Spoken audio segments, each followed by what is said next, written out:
Talk Radio WOLB. Give us a call today at 410-481-1010. You are listening to Team Radio Baltimore. And today it is Patsy Anderson and Carol Muleta. We are both co-hosting an amazing show, Parenting 411. We always want to talk about the family and parenting. And Carol, you do an absolute amazing job of putting a program together. Thank you. Thank you. I love it. It's always a pleasure, the guests that you're having on. You have a few really amazing guests lined up. Mm-hmm. You have filled out the new guest form. Thank you so much for doing that. Yes. And so, do you want to introduce them just real quickly, read the names? But I do want to ask you a couple questions after you do that. Okay. So we're really looking forward to our show today, where we're going to be talking about positive discipline. And so we will have Tracy Cutchlow, who is the author of a new, dynamic, insightful book called 0 to 5. And it has, she says, 70 essential parenting tips based on science and what I've learned so far.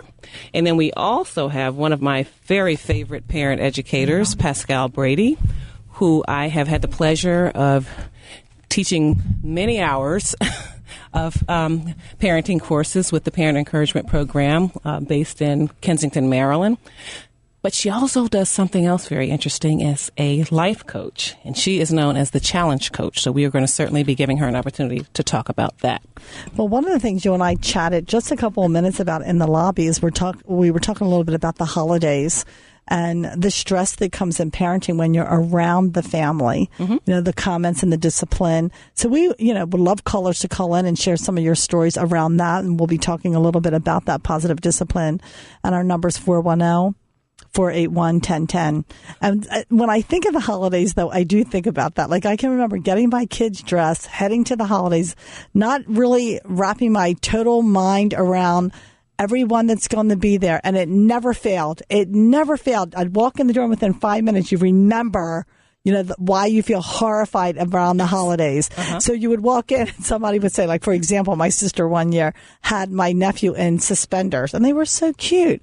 And they walk in the door and somebody's like, who came up with that outfit? The poor little guy, like things like that. And it's like, you forget how rude, someone can be and how devastating a situation can be just from comments that are made. Absolutely. And that's stressful. Isn't that stressful? Yeah. It's stressful at any time. But that's one reason, though, that we decided to talk about it now because of the holidays coming up. But positive discipline is a topic we could talk about at any time of year. But anyway, so let's dive in. As I said, Pascale, I've known Pascale for many years, and we've taught together. We've taught parenting classes together, and so I'm really excited to have her on. And so, Pascale, why don't we share what you do as the Challenge Coach? Okay. Hello, everybody. I'm so happy to be here. Thanks for having me. So I am a life and a business coach, and I call myself the Challenge Coach because I help my clients transform their life challenges, when it's individual coaching, into growth and success. So I help people get through some really difficult life patches and transform whatever issues that they have into growth and into success, which means, getting to the other side of whatever problems they have, mm-hmm. and come out better on the other side. First of all, more courageous, mm-hmm. so more able to deal with whatever else is going to come down the pike at them, and also having resolved whatever issues they had and be better for it, be more fulfilled, be happier, be in a better place. Okay. And so how long have you been doing this work? Going on 11 years. Okay. And so what brought you to that? What made you want to do that? So it's a long-winded story, but I think I was kind of born like that. So I had this thing that was going on with me ever since I was in school, which is that people would come to me with their problems. And I remember this one scene that I had when my kids were in Montessori school. I was in the parking lot at this Montessori school, and I had just done whatever in the school, walk out towards my car, and this woman comes up to me all frazzled, and she dumps her life story on me out of the blue. I had never met her. And I have an MBA. I was doing sales and marketing before, and I had stopped when I had my kids because that was going to be my full-time job, and I really wanted to do that as a full-time job. But also, I'm not somebody that just is going to stay home and do diapers all day long. So I was trying to figure out what was going to be next for me that would accommodate, the stay-at-home job and also doing something useful.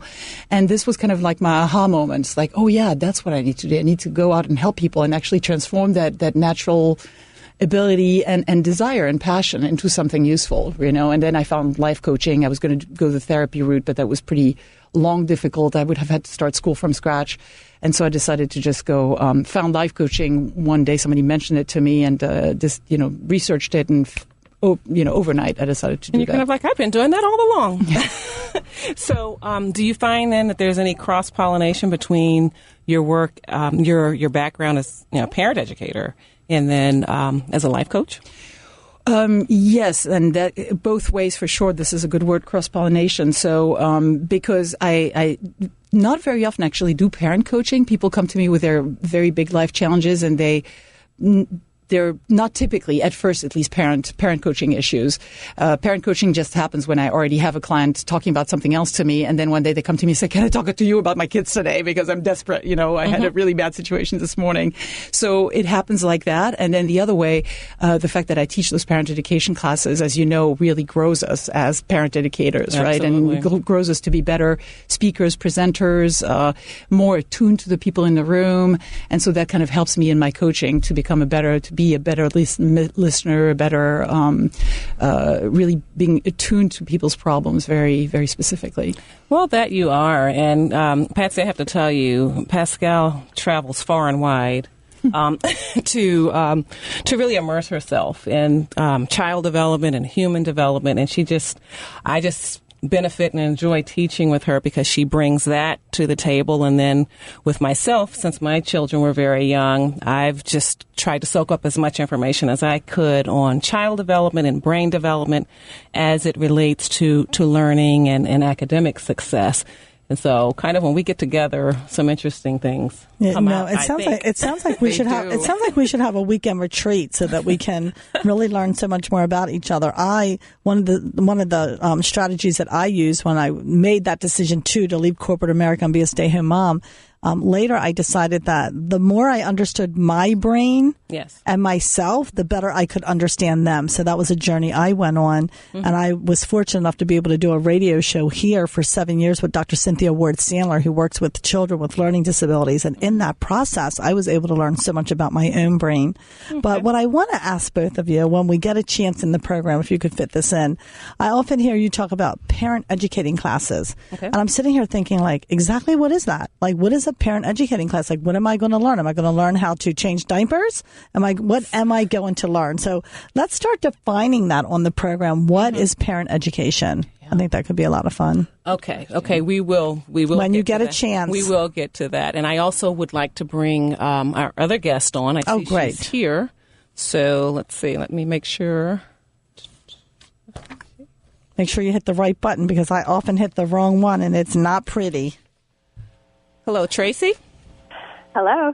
Hi, Tracy. She is on the line, and I want to introduce you to her. She has really written a wonderful book, something that I really wish was around when... let me take a picture. I know that our listening audience can't hear this, but I will take a photo, and we can get that up on social media for you. Absolutely. I think I have one, too, but you go ahead and do that. Go ahead. Her book is chock full of insights from preparing for a baby's arrival, the dynamics, the changing dynamics in a parent relationship once the baby arrives, the division of duties, and obviously caring for the baby. And what I like so much about this book is that it has very colorful photographs, and it's written... Oh, it's beautiful. It's just written in language that's just not dense. It's not a dense book that you wouldn't want to read, which was the way a lot of the books were when 16 years ago. You could use them as a doorstop, basically. Mm-hmm. And so her book is just something that you could read cover to cover, which I actually have enjoyed doing. But you can also go to your specific subject areas, and she has it color-coded for the different ages from 0 to 5. So it's a very flexible book. And it actually looks a little bit like magazine quality. Absolutely. Do you feel like that? Yes, I do. I know you can't see this listening audience, but I'm agreeing with you. It really has a nice layout. Yes. So with that, Tracy, welcome. Yeah, hi. Thank you. Thank you so much. And I appreciate Tracy calling in from Seattle, Washington. So, Tracy, can you tell us a little bit about your work prior to writing this amazing book? Because you've done a lot of interesting things. Well, probably before writing this book, I was a journalist, and I was also the editor of a couple of best-selling brain development books, Brain Rules and Brain Rules for Baby. And so that's where I really got introduced to this fascinating parenting research that's out there, that not everybody really knows about. Okay. And so with so many parenting books out there, interesting and less so, what made you decide that there was more for you to tell? And what made you think that you could really tell it in a compelling way?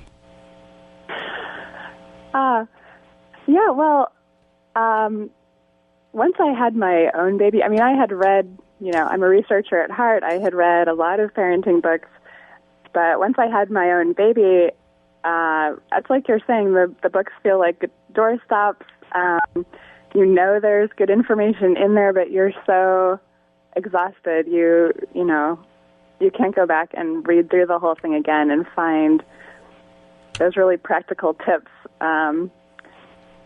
that you need just in that moment. And so my project was really born of feeling like, where is that book? Because that's the one I want. Okay. Right now as a new parent. So, okay. And then just, like you were saying about the format, creating something that felt beautiful, that didn't feel like homework, that was just super easy to get something out of because it's so easy to read.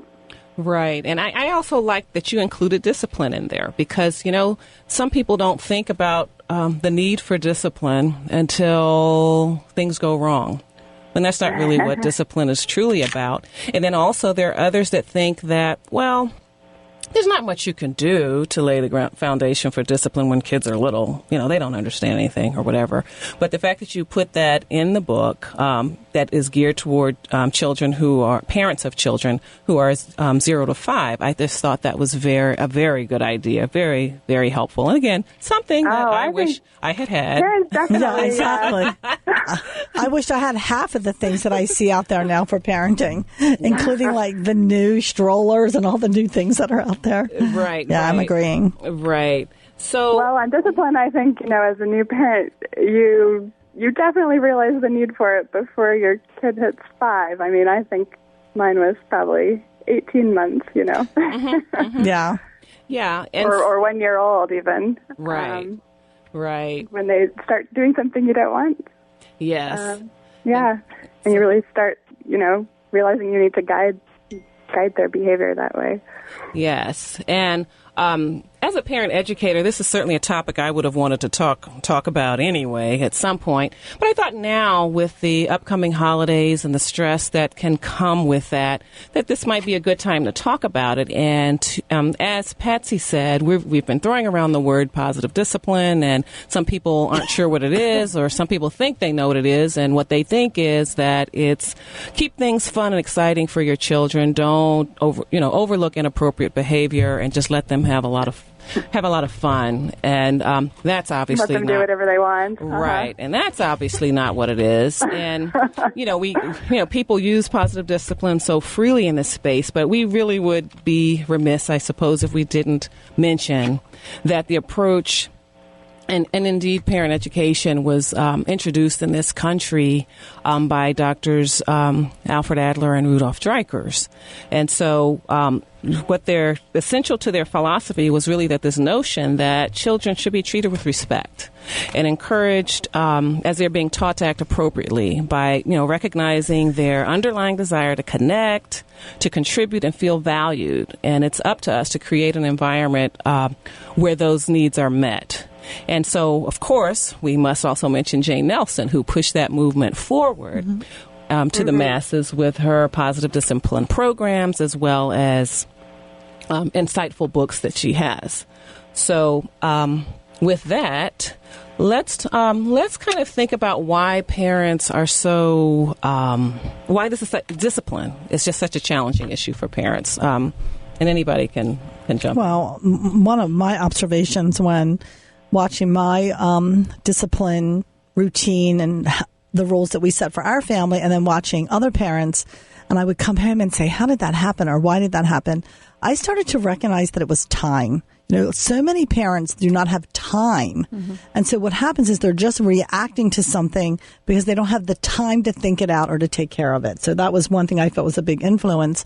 My husband and I established early on, neither one of us were great disciplinarians, and we knew that would be an issue for our kids. You know, somebody always takes the lead and you change roles, and we weren't doing that. We would get into the bedroom and go, I'm not saying anything. You say something. I'm not. So we knew we had a problem. So one of the things that we did is we agreed. Self-awareness is the first step. Yeah, it was just in the very beginning we knew. And we were young, right? You were having your babies in your 20s. And very early on, we established this and we carried it through our whole lives. And that we would never make a decision. We would get everything calm, no matter what it was. And we would not address it or make a decision for 24 hours. But everyone had to come back. And we started that when our kids were little. Wow. And my boys will tell you to this day, I would have rather been beat and punished than having to wait 24 hours to talk about an action that took place. We didn't know that. We learned this later. Right. But it turned out to be really a really great thing. Yeah. So that by the time we got back together 24 hours later, our perspective was completely different about what happened. Right. Yeah. What do you think, Pascale? Well, exactly. I mean, bingo. You didn't go to parenting classes or find books, we were like, right? We were like 28 years old when we had decided that. You didn't need them. How brilliant that is, right? Because as Tracy was saying a moment ago, one of the big finds of current neuroscience is that all this research about the brain is showing that when we get into anger, into any strong emotion, we kind of get out of control. We lose control of our thinking brain. So our thinking brain shuts down when we get into emotion, and we then function and react from our emotional brain versus from our thinking brain. And literally it shuts down. It stops working. And so from that place of anger or heightened emotion, fear, whatever it might be, we're doing and saying and acting in ways that are no longer logical, that make no sense. And typically, especially if it's speared by anger, are going to do some damage, are going to damage relationship, and certainly nothing that is supposed to be happening in the moment with the children is going to happen. What's supposed to be happening in the moment with the children when there's something not so good happening, an unwanted event happening, is we want to solve the problem. We want to get through this moment. We want our children to learn what they need to learn in that moment of upheaval. If we're angry and if we get off what is it called, off the door handle or whatever, like this. I can't believe you did that. How dumb were you? Right? Really? Well, that really helps. Everybody shuts down and nobody listens anymore. Nobody hears anything anymore. People are hurt. Feelings are hurt. Relationships are damaged. Relationships are damaged, sometimes for a while. And so, and no learning has taken place. And we haven't solved any problems in that moment. Or how about making a comment just like I said, that was so dumb. And that you just made a comment, but at a certain age, that word dumb resonates with them for the rest of their life. You're labeling when you do that. Just hitting them at a certain time in their life where they just stick. It just sticks. And that's what's my fear, is that something would stick that was just meant to be a moment in time. And so I think that 24-hour moratorium before we do anything, we just calm down and think about it, is just brilliant. So your kids might not have liked it, but hopefully then when you came back to do after 24 hours, or what we recommend in our parenting classes. Oh, you do? That's something you actually recommend? Well, maybe not 24 hours, but definitely calm down. Right. You know, so if you're in the middle of a power struggle, what you want to do is you want to extricate yourself and go calm down. Sure. So in other words, when you're in the middle of a power struggle, you do nothing. Right. Yes. You just go calm down, and everybody calms down. And I see that in the 0 to 5 book here, I just saw exactly that, which is everybody goes, no timeout,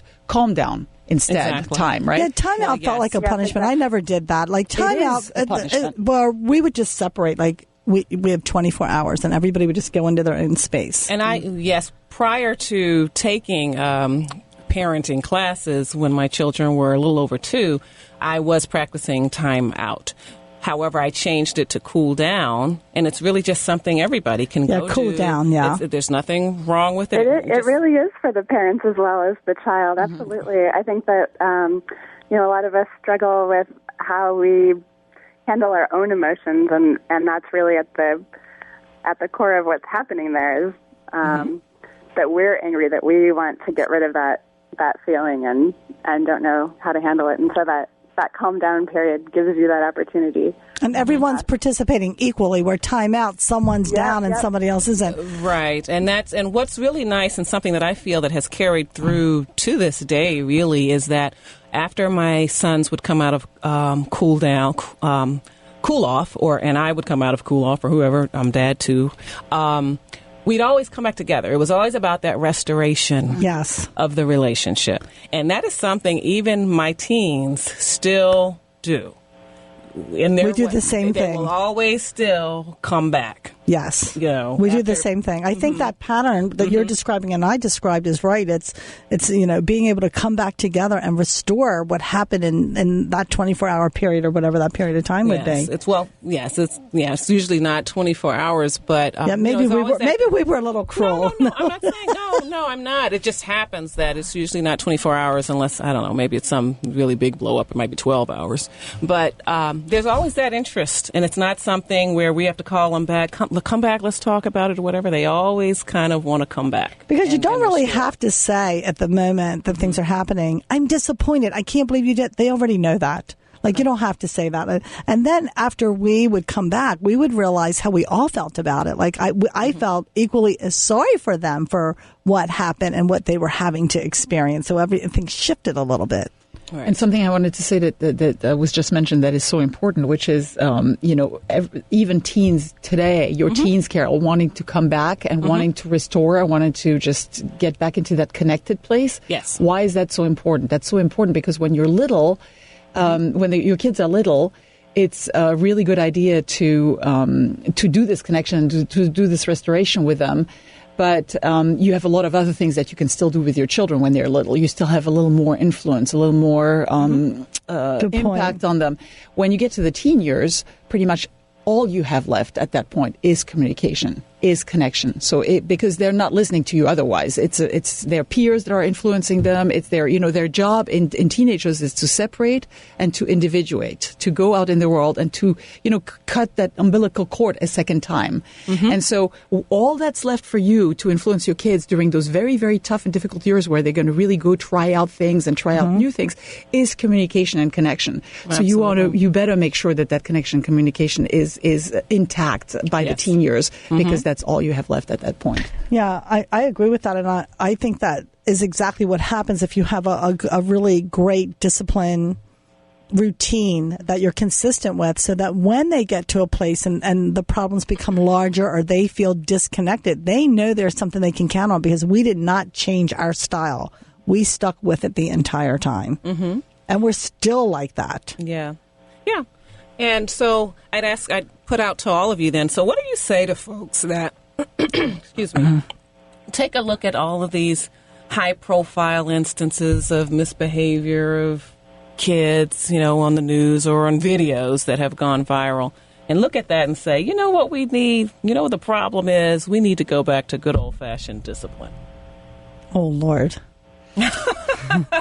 Well, I was just teaching a class at PEP this morning. It was called Power Tools for Power Struggles. Right. And so one of the first things we define is the words, discipline. Yes. And the word discipline comes from the word disciple. And so really discipline is about following the teacher. So really discipline, bottom line, means teaching. Exactly. So when somebody says, let's go back to good old discipline, what that person is actually saying is, let's go back to the good old punishment methodologies, that's right? It, exactly. Of course. And so I would just get smacked in the head, and I listen. So why can't I just smack my kid in the head? Right. And the thing why this has been around for so long, and why it's still around in many places and even many instances, even here and now today, is because punishment works. It works, but it works in the short term, in the moment. Yes, it works in the moment. So there might be a place and time. For example, I'm thinking of the teacher who has like 40, 4-year-old or 6 years old in their classroom and who has a really hard time and doesn't have democracy in action as a possibility, just because there's just too much going on, too many kids, too many unruly kids, right? So punishment in the short term works, and if it's not really cruel, there might it explains why it's still around and why it's still being used. What it doesn't do is it doesn't really teach, which is what it's supposed to be, discipline teaching. It doesn't teach your children what they need to learn, what we want them to learn. It is not a long-term strategy, punishment. Yeah, and sometimes it's happening because, now, this scenario is a little different, but if it's urgent, you may, and it means their safety, then you might respond differently. That's different. Then people do that, and then they want to carry it over into like their everyday discipline. And you just have to know when something like that makes sense. Right. And, a lot of times parents, and we can get into this as we're going to be talking about the holidays, but they're worried about what the people around them are thinking. Because I'll never forget. That's a big mistake, I think. Right. Because one time many years ago, I had taken my twin sons around the corner to visit some other twin boys that are about 4 months older than they are. And so the father and I were just sitting there talking. The children were playing. And so one of his children came into the room and started, I don't know, probably seeking undue attention, but just getting in the middle of our conversation and misbehaving a little bit. And the father said, "Look, she's got twins. You can't embarrass me. Like there's, I don't, I will deal with this. I won't be embarrassed." And so, and that's really what we have to think about when we're in the grocery store or we're at the holiday dinner. You have to have a focus on the child, the relationship that you have with your child, and what you're trying to teach over the long term. And you can't worry about the audience. Right. That's exactly right. Because a lot of times parents want to look as though, well, I've got this under control. I can't let them see my child speaking to me this way. And, really not addressing the needs of the situation and really addressing what their child needs to learn. It takes a lot of internal strength to center yourself and pull from within your resources and not be paying attention. It does. It takes practice, but I believed in it so much that it didn't matter to me. I zoned out. Like if something happened, I would zone out.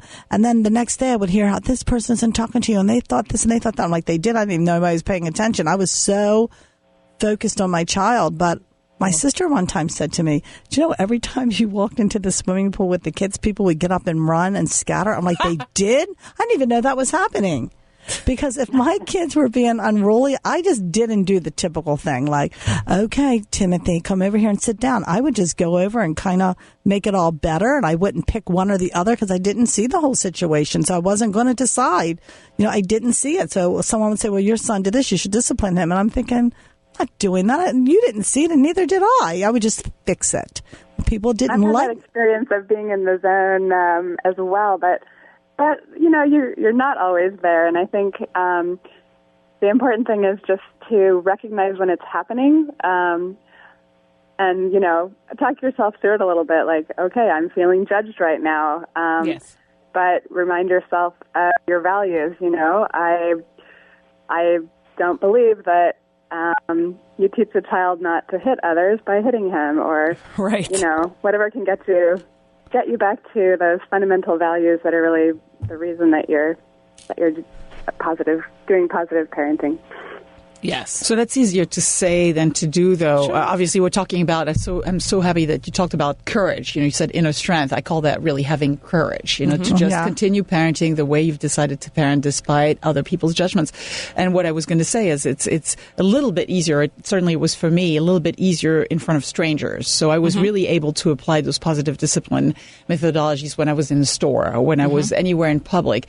But when my parents came to visit, I'm from Europe. So my parents would come to visit for the holidays, or my husband was quite sick for a while, and so they'd come and help with when my husband was sick. And so they just had a tendency, and I'm sure it's very often true, the grandparents think, I can discipline your kids. They're my grandchildren. You're my child. They're my grandchildren. I'm here to help. I'm actually here to help even with the discipline. And they would do the way they did it, which was, decades ago and not the way I'm doing it. And if I was doing it a different way, they would be judging me. And so what's very interesting with me is I'm here in the United States and my parents are in Europe and my siblings are in Europe. And so they're still raising their kids more the way that we were raised, and so they're comparing the way that my siblings are raising their kids with my own, and half the time I feel like a complete failure. I feel, on beyond being, my parents are comparing those other grandchildren to my own children and how much better they are, how much more disciplined, how much more cooperative, how much more this and that, right? And it took all I had for courage to continue doing it the way I was doing it, hoping, praying that eventually what I was doing was going to work, and then on the other side that my kids would come out at least as well raised and behaved and whatever as their cousins. And that's where parent education, that word again, really helped me, because what was happening was I would be confident one day and I just have a feeling that this is the way I should do it. I shouldn't be spoiling them or whatever. And then the next day, they look like they don't like me today. Maybe I should do this. Maybe I should lighten up or whatever. And really, once I got to the parent encouragement program, and that is what they espouse, positive discipline, of course, then I felt like I had a compass. I said, okay, I was right with what my instincts are right. And now I have something to back me up, and I'm just going to plow forward. Even during the unpleasant situations, even when relatives or whatever have something to say, I'm just gonna plow forward because I've got a plan now. I've got something in my back pocket. And that's why my book, the book 0 to 5, has that basis of research, of scientific study, because there's so much information out there. There's so much conflicting advice. There's so many people's opinions, and it is really helpful to just have that kind of ballast. Yes, exactly. That's true. So let us, we have a caller on, and she has held on for quite a while, and I'd like to have her come in. Let's see what she has to say. Sure. Okay, and I want to remind our listeners that you're listening to WOLB 1010 AM, and if you would like to call in, you can dial 410-481-1010. Okay. Good afternoon, caller. Hi. I was just enjoying the talk, so I didn't mind holding on. Thank you. But I thought it was very interesting. I come from a family of 10, and my parenting started even before I only have one. Right. But it started when I always wanted to be like my mother. I thought she did a great job in parenting us. We all actually typically grew up on welfare and that type of concept, but we all went to college. We all very successful. We were a very tight family, even with like you said, the holidays.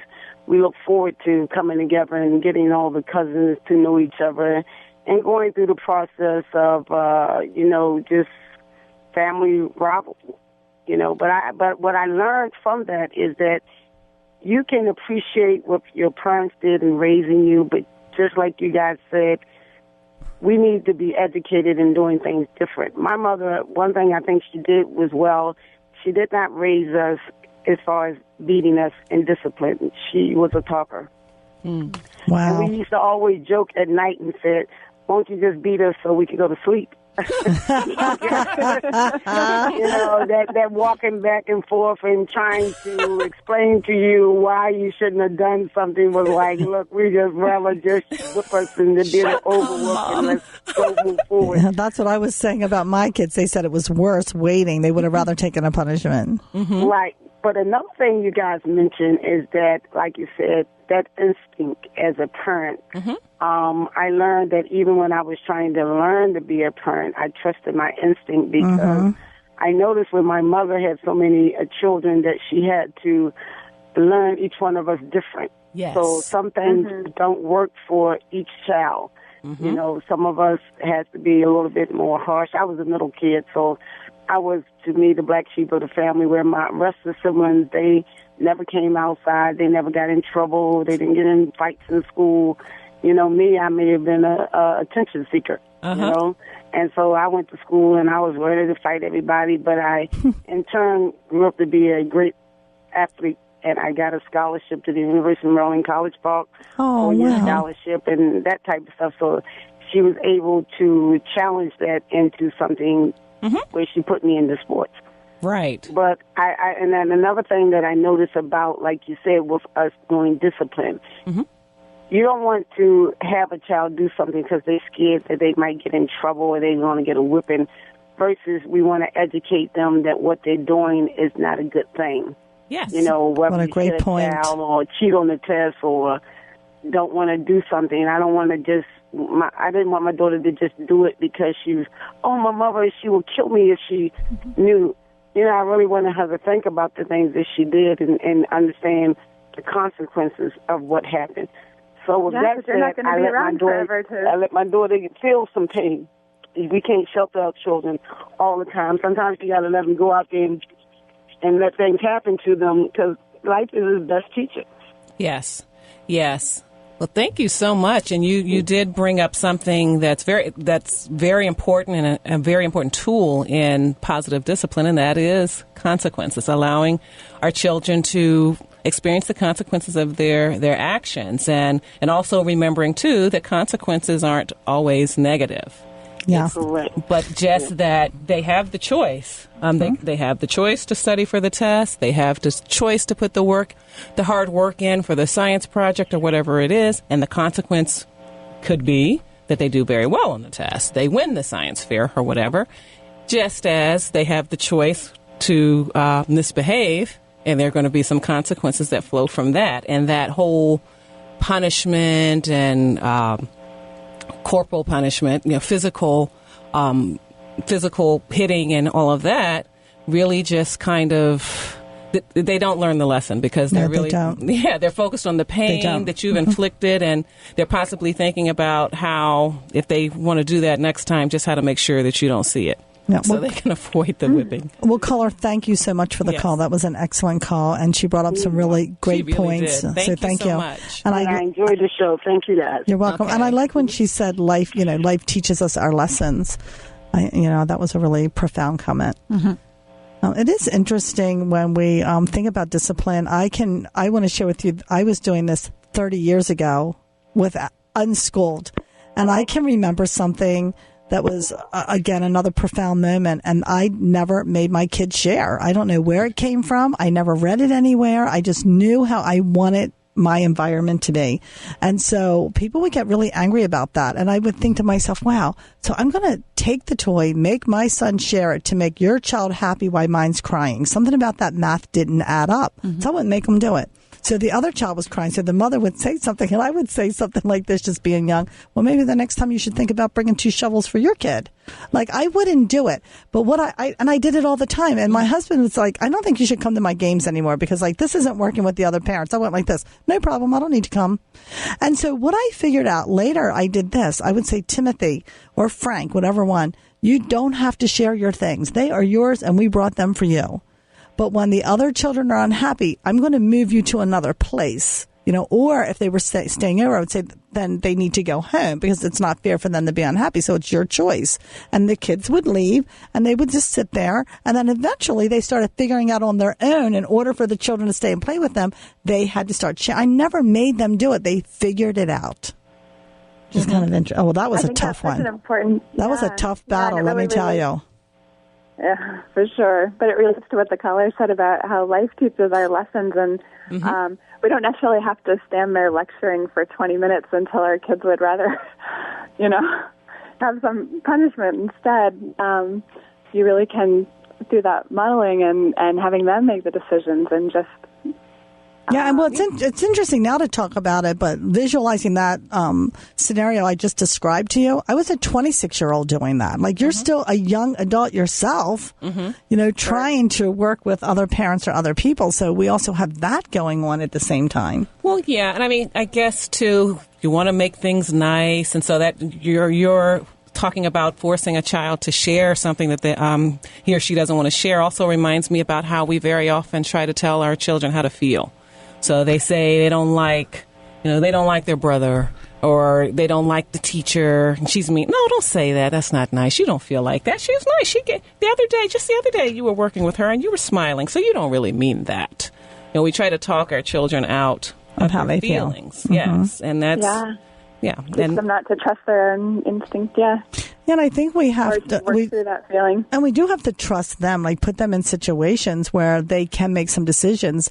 And then it shows up a lot in college. This is where I feel like it all pays off. It all comes, you can really see your work when they get to college. And I can remember my son in high school, athlete, was told he was going to be on varsity. Freshman year came. That didn't happen. And then all of a sudden he hated the coach. That one little comment, and I stopped it right away. I'm like, You don't have to be here. Like, this was his decision, and we do have other options. I get chills thinking about it. So I just showed him the option so that he felt like he had some type of control.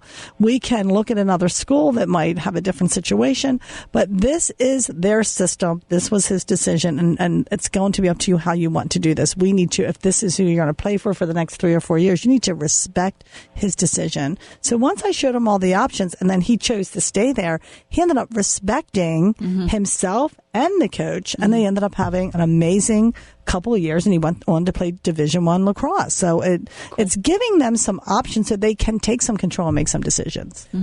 Right, and preparing them for that is allowing them, when they're young, to begin making decisions, little decisions. I mean, starting off with deciding what they're going to wear, or having some say in a family meal, and actually training them to help with that. But it doesn't start when they're 13. Well, I think you should start deciding stuff, instead of kind of giving them those opportunities to make little decisions about and let lives. them work through problems if they're having problems with a sibling. I have one son who went on to be an opera singer and a poet, and the other one's playing sports. So the older one would have candles burning and singing opera in the bathtub, and the younger one's bouncing a basketball off the bathroom door screaming, "Make him stop. This isn't right." And I would just walk outside. Right. And it was amazing just to hear, like, I would listen, and I didn't influence. I let them figure it out. Oh, absolutely. That's the key right there. I wanted to say something about college. You talked about college, right? And how important it is for them to learn to make decisions early on, so that once because you see your result in college, right? And so I've spoken recently, actually, and it's all over the news and all over the press. I don't know if you've read this, about how college professors are tearing their hair out about the fact that there is, I don't know if you've heard this, 20% of college students drop out because they don't know how to do life. They don't know how to live. Sure, they're terrified. They do not have the skills. They don't. And so college professors are tearing their heads out because they have parents calling them for a 21-year-old or 22-year-old, can you switch classes? Can you work on that grade? Yes. Can you, my son or daughter is not happy in class, is being bullied, or things like that. This is college we're talking about, right? And so they cannot focus on their work anymore. They cannot focus on teaching, on what their core-mission is, because they have to deal with, when they're advising students, they're talking so much about life issues versus about actual, your career and what you're here for. And the sad part about this is employers are dealing with this as well. So let's say you have some of those college students that squeak through, I don't know how, but they graduate, and then they get on the job. And it's like, why aren't you showering me, for everything I do? Right. Why aren't you recognizing me? I need to be recognized. Well, I goes back to what we talked about a little bit in the lobby, and I've been through this. I mean, my boys are now 27 and 30, and that's exactly what happened. They go off to college, and everyone expects them to be these immediate adult decision makers, and the parents completely back out of the picture. And so this is why the professor is ending up with that. They still need some support. They're young adults, young, but we expect them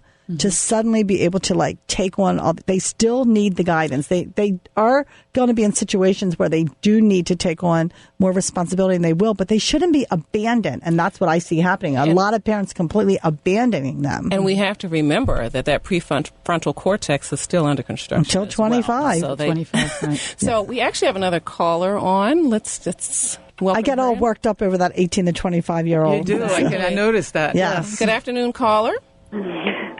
Hi, this is Evelyn Bynum. How are you? Fine. How are you? Fine, thanks. I was just calling in because I had heard the story that I can't recall who was telling the story about how her child, she was not making decisions for her child with regards to whether or not the child was going to be in sports, in a particular sport, and then they decided to stay on there and figure it out. And what I'm wondering is, what would have been wrong with telling the child, no, you can't leave. You made this commitment. You need to stay there. Because I have a situation that recently just happened with us, with my 9-year-old son who had been playing flag football and had loved it, and then thought because he did such a great job in flag football, he would be great at tackle, and had actually been requesting to play tackle for several years, and I had always said no. Mm-hmm. Well, then he got into tackle, and a month in said, I don't want to play tackle anymore. And we said, absolutely not, you cannot quit. Mm-hmm. And we forced him to stay on there, mm-hmm. and then we eventually gave him the option to also play flag. Mm-hmm. But our rationale, and he said, well, if I play flag, can I quit tackle? And we were like, no, you can either play tackle only or you can play tackle and flag. The schedule will be crazy, but you have those two options. And the rationale was that, if you do something, and you make a commitment, you have to stick it out. It doesn't matter whether you hate it or not. When you make a commitment, you have to stick it out and see it through to completion. Well, for myself, and I guess everybody here on the show can weigh in on that. I don't see anything wrong with that. I mean, if it's something that they're involved in where there's some physical risk or something like that, like some injury or something like that, I don't really think there's a problem with saying, I get that you're, right now it seems like you're not really liking it. Let's see this through, and then there's no reason after that when, after we evaluate, if it's not something you want to continue. I don't think that's necessarily the wrong thing. What about you all? I agree.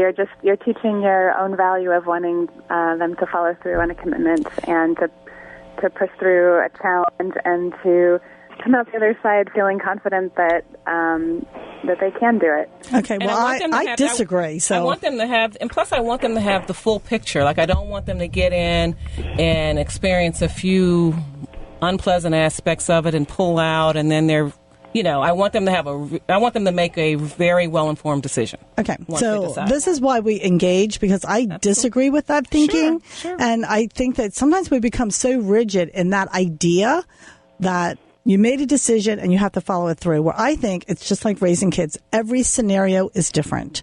There are times that I made them carry out the commitment, and there were times that they needed to know that maybe this isn't right. So I'm finding in their adult life now that's really paying off. I would not want my son to stay in a job that he's miserable at because he learned. Now, I have an adult that said to me, I stopped doing things because I was taught to take it on and be committed no matter what. So then I learned just not to take anything on, because what if it wasn't right for me? Mm-hmm. So I learned that. So be really gentle when you're really firm. What I do with my boys was this, to answer your question about why did I just tell him you had to do it? Because he was in college. This had a long-term effect on a plan. And so he needed to be aware of that and make a decision. So to make him stay might have had not the income we were looking for. We had a plan to go play Division I. So I needed him to respect the decision that was made. You cannot perform and play in a situation if you're not comfortable or respecting the situation that you're in. Then everybody loses. The team loses. There are other things that my kids have said where chose to go to a certain school and then decided he didn't want to. I'm like, you just can't decide to get out of something when you haven't really tried it. Let's give this until December. And if you're still feeling that way, let's come back and evaluate that. So every situation is different. If you do that discipline thing, you got to do it no matter what and think that's the answer.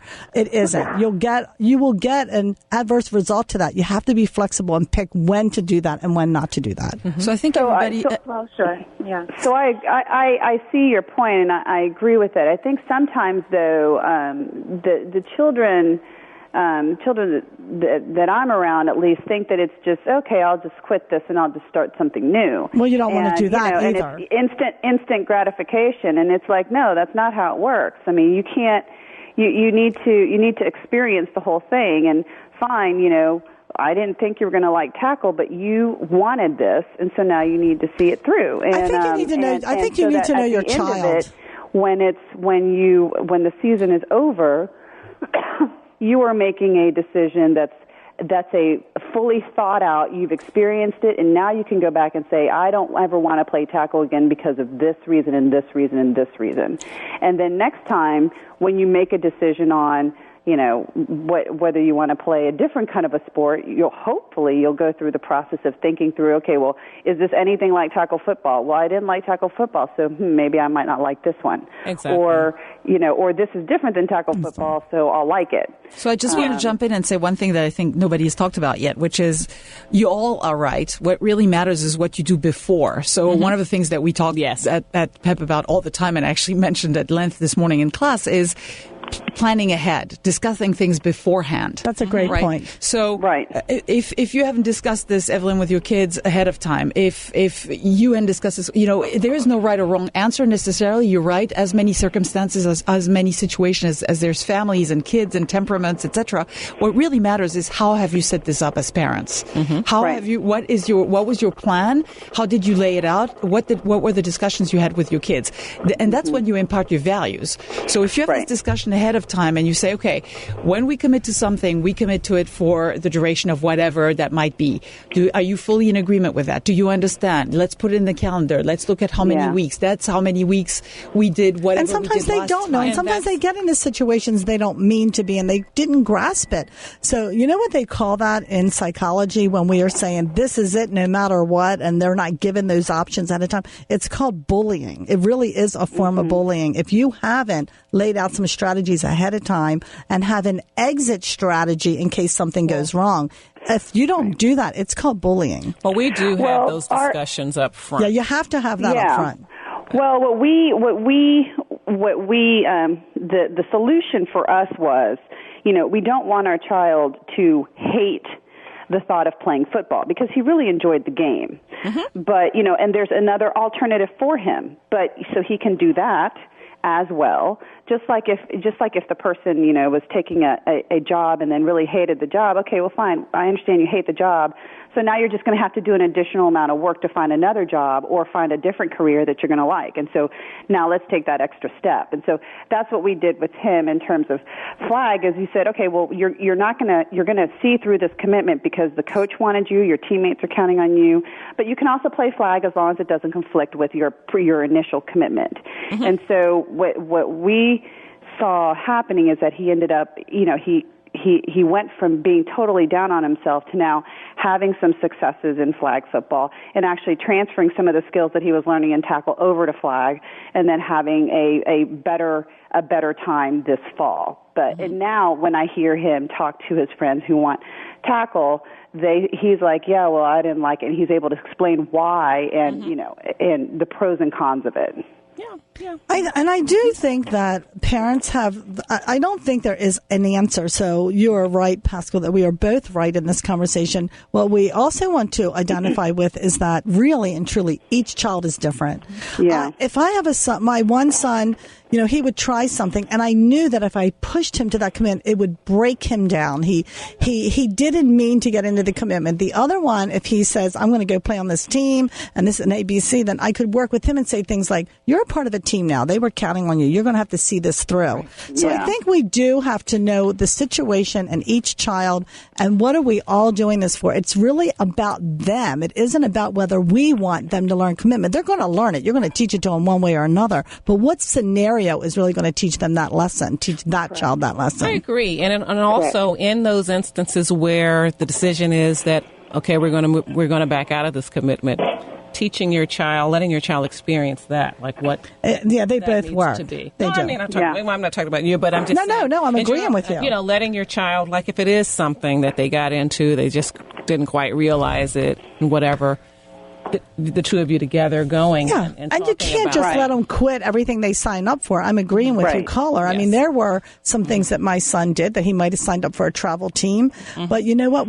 You could tell moving in it that he might have wished he hadn't done it, but we never had that discussion. He knew that once he made that commitment, he had to see it through to the end. Right. Yet there was another team he got on, and it was like an Olympic traveling team. And when we got there, this child looked devastated. He did not want to do it. And you know what? I was not that worried about it. He was my concern, and I could tell this was more than he could handle. And so we walked away from it. Sure. So he was able to start learning for himself and I was there to support that. So there are times that the parent knows they have to push him a little bit. Like my son who wanted to leave a Jesuit school, I'm thinking, I kind of have a feeling he's been influenced. You start to read it. So then that decision was because I was reading him. Right. But if I truly thought he was miserable, we would have been gone. Right. Well, Sorry. Yeah. Okay. What were you going to say, Tracy? Oh, I was just agreeing that, of course, you would. Oh. That it would depend on the child. It does. Situation, and as all of our parenting decisions do. And I was going to say, and all of what we're talking about positive discipline, and then also how we would handle these individual situations. Understanding the child is just key. Really that knowing is key. your child. It's not just about having your child follow instructions and do what you say when you say and all of that, but really knowing the head, heart, and hands of your child. That's what I always That's true. talk to people about. So now I want to give you all an opportunity to talk about anything. Thank you, caller. Thank you so Evelyn, much. so much for calling in. That was a great call. Thank you. Yes. I wanted to give you all, Pascale, Tracy, Patsy, anybody, an opportunity to talk about anything they have coming up, any events they have coming up, and I can talk about what I'm doing as well. Anybody have anything? Pascale? Or I can start off if you want me to. Okay, so I'll start off. So, well, I'm looking forward next week to talking to a group of parents in Arlington. I believe we have almost 40 people signed up already. It's Why Don't My Kids Listen to Me? So that should be pretty fun. Well, that's a book. That sounds like a book. And I'll be doing that on behalf of the Parent Encouragement Program. I'm looking forward to that. Also, Do you want to tell them where they can find information about that? Yes. On the PEP website, which is www.pepparent.org. You could find out about that talk. You can also find out about a lot of workshops and classes that PEP will be offering. Also, on the professional front at Gardner Parenting Consultants, we are midway through a 4-week session on positive discipline entitled Parenting with Purpose, A New Approach to Discipline. And we're holding those sessions in Alexandria with a group of mothers who are members of Mocha Moms Incorporated. And so if you would like to hear more about what we're doing or perhaps interested in that 4-week series, you can learn more at www.gardner, that's GARDENER, parenting.com. Invite me. I want to come and see some of your work. I would really enjoy that. Oh, okay. So let me know. So this is Patsy co-hosting today on Team Radio Baltimore. And we just got our official date for the Maryland Women's Expo. So we just got that like 2 days ago. So that'll be October the 2nd. 2016, and that sounds really far off, but November, December is when we really start looking at our program. Like, what are we going to have? Are we going to have a Mom's Inc. stage? Are we going to have, a financial chakra? What is it going to be about? So this is a really good time to get a hold of me and share some ideas. Okay. January, we begin to look at our speakers and pick our speaker program. So it isn't really too soon to start doing the framework. So think about giving me a call, and you can find me at womensexpoforum.com. Pascale? Yeah, so there's 2 things that I want to share. One of them is that I teach a positive discipline class at PEP, at the Parent Encouragement Program, which is rather unusual. And it's not offered that often in the year. And so we're starting a new 7-week positive discipline. What am I talking about? Positive psychology class. Okay, that's what positive psychology class based in the work of Martin Seligman, which is, he's the author of the book Authentic Happiness. And so we're starting to teach that in January. And then, do I have one more second? One more second. Okay. PEP is having a big talk next week on Thursday the 19th in the evening, and we have 2 speakers coming into town speaking Thursday evening, Friday morning, and you can find more information on the PEP website Carol mentioned before. Okay, Tracy, anything? I don't have local talks in your area, but I do write weekly blog posts that listeners can subscribe to at 0 to 5 zerotofive.net. Okay, well, thank you, ladies. This has been a great talk, and thank you all for tuning in.